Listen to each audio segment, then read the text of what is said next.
जैसा कि थंबनेल देखकर आप लोगों को पता लग गया होगा कि आज की वीडियो किस टॉपिक पे होने वाली है। वीडियो में आगे बढ़ने से पहले हमारे चैनल को सब्सक्राइब कर लें। हम आप लोगों के लिए ऐसी वीडियो लाते रहते हैं।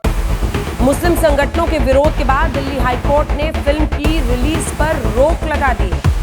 कल ये फिल्म रिलीज होने वाली थी। फिल्म को लेकर ऐसे लोगों ने हंगामा खड़ा किया। देखिए, एक फैसला शायद कल भी आया था सुप्रीम कोर्ट का, जिसमें कि सुप्रीम कोर्ट ने कहा था कि मूवी को रिलीज होने दीजिए और जनता डिसाइड करें कि क्या होना चाहिए। पर ठीक है, जो कुछ हुआ है, पर ये नहीं होना चाहिए क्योंकि ये जो रिट है जो मूवी के अगेंस्ट लगी है वो शायद 3 या 4 दिन पहले गई थी ना, शायद यही कुछ रहा होगा।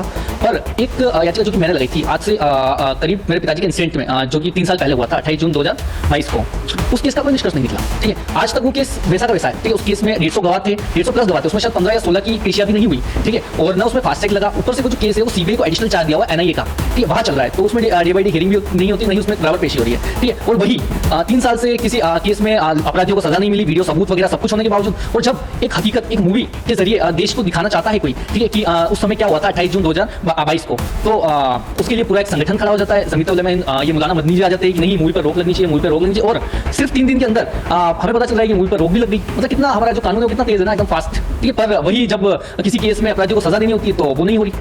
बहुत मतलब गंभीरता से सोचने वाली बात है।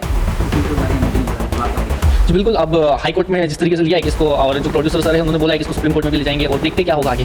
पर कहीं ना कहीं जिस तरीके की ये जो चीज़ें हो रही है ना, ये नहीं होनी चाहिए थी हमारे देश में, क्योंकि एक तो किसी तरह मेरे पिताजी को उस समय मार दिया गया। ठीक है, उसके बाद उन्हें अभी तक न्याय नहीं मिला। ठीक है, उसके बाद जब एक मूवी आ रही है पूरे देश को दिखाने के लिए कि किस तरीके से, किस सोच के जरिए आतंकवादी विचारधारा के तहत पाकिस्तानियों के जुड़ाव के साथ मेरे पिताजी को मार दिया गया था, और मूवी में भी वही सब कुछ दिखाया गया है। ठीक है, कि किस तरीके से आतंकवादियों ने साजिश करके मेरे पिताजी को मारा, और इसी के अगेंस्ट पूरा एक संगठन खड़ा हो जाता है। पता नहीं उनको क्या दिक्कत है, क्या सहानुभूति है आतंकवादियों से।